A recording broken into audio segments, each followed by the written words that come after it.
السلام علیکم ناظرین، آج ہم بات کریں گے ایک ایسی دنیا پر جو دکھتی نہیں ہے۔ اس عظیم کائنات میں بہت سی ایسی چیزیں ہیں جنہیں ہم دیکھ سکتے ہیں، چھو سکتے ہیں اور اپنی عقل سے سمجھ سکتے ہیں، مگر ایک مسلمان کا ایمان صرف ان چیزوں پر ختم نہیں ہوتا جو نظروں کے سامنے ہے۔ اللہ سبحانہ و تعالیٰ نے قرآن کریم کی دوسری ہی سورہ البقرہ کی شروعاتی آیات میں فرمایا ہے کہ یہ وہ کتاب ہے جس میں کوئی شک نہیں، اور یہ ہدایت ہے ان پرہیزگاروں کے لیے جو غیب پر ایمان لاتے ہیں۔ عالم غیب یعنی دا ان سین ورلڈ، یہ ایک ایسی دنیا ہے جو ہماری پہنچ سے بہت دور اور موجودہ سائنس کی پکڑ سے بالکل باہر ہے۔ ہمارا سب سے بڑا ایمان بالغیب خود اللہ تعالیٰ کی ذات پر ہے، جو ہر چیز پر قادر ہے اور جس کی اجازت کے بغیر کائنات کا ایک ذرہ بھی حرکت نہیں کر سکتا۔ اس کے بعد آتے ہیں فرشتے، جن کے بارے میں سائنس خاموش ہے مگر ہمارا ایمان مضبوط ہے۔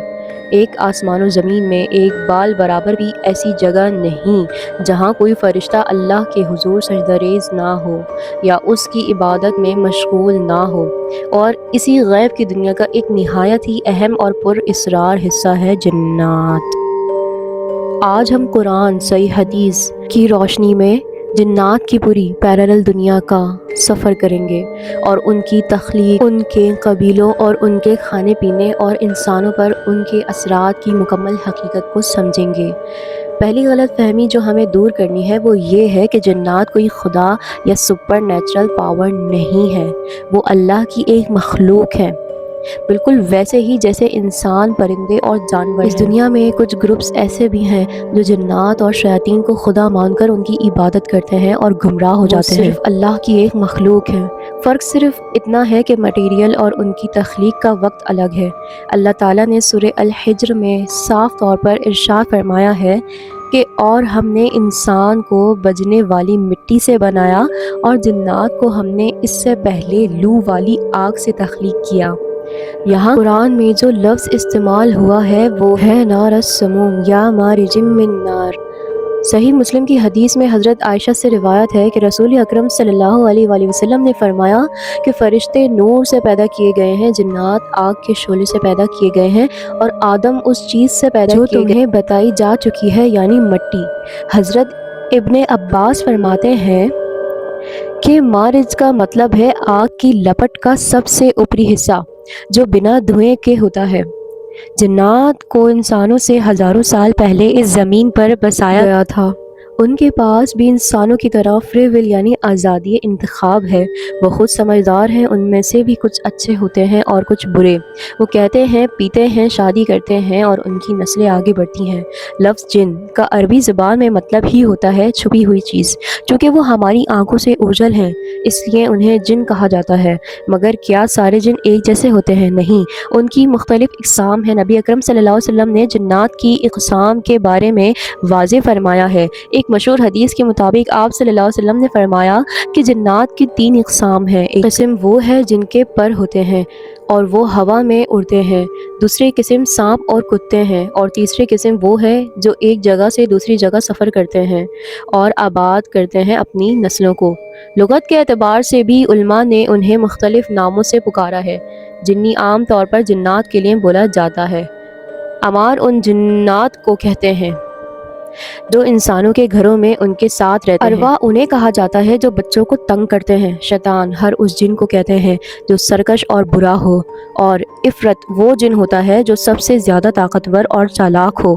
یہ رہتے ہیں، کھاتے ہیں۔ جنات عام طور پر انسانوں سے دور سنسان جگہوں، خانداروں، قبرستان، گھروں اور ناپاک جگہوں جیسے واش روم میں رہنا پسند کرتے ہیں۔ اس لیے آپ صلی اللہ علیہ وسلم نے واش روم کی انٹر ہوتے ہی دعا سکھائی تاکہ ہم اس کے شر سے محفوظ رہ سکیں۔ اب آتے ہیں اپنے موضوع پر جس سے لوگ سب سے زیادہ ڈرتے ہیں، اور وہ یہ ہے کہ جنات انسانوں پر اثر انداز ہو سکتے ہیں۔ کیا پوزیس ہونا یعنی جن کا سایہ آ جانا، اس کی کیا حقیقت ہے؟ اہل سنت والجماعت کا یہ عقیدہ ہے کہ جنات کا انسانی جسم پر اثر انداز ہونا، ان پر سایہ ہونا ایک حقیقت ہے۔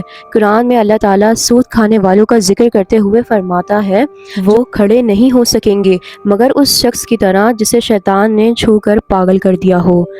امام ابن تیمیہ اور امام احمد بن حنبل فرماتے ہیں کہ جنات کا انسانوں کے اندر داخل ہونا اور اس کی زبان سے بولنا ثابت ہے، مگر یہاں بیلنس رکھنا ضروری ہے۔ ہر منسیاتی بیماری یعنی دماغی بیماری یا دورے کو جنات نہیں کہا جا سکتا۔ سائنس اس لیے نیورولوجیکل ڈس آرڈر کہتی ہے، جو کہ سچ ہے، مگر کچھ کیسز ایسے بھی ہیں جو واقعی عالم غیب سے تعلق رکھتے ہیں۔ جنات انسان پر کیوں حاوی ہوتے ہیں؟ اس کی 3 بڑی وجوہات ہیں۔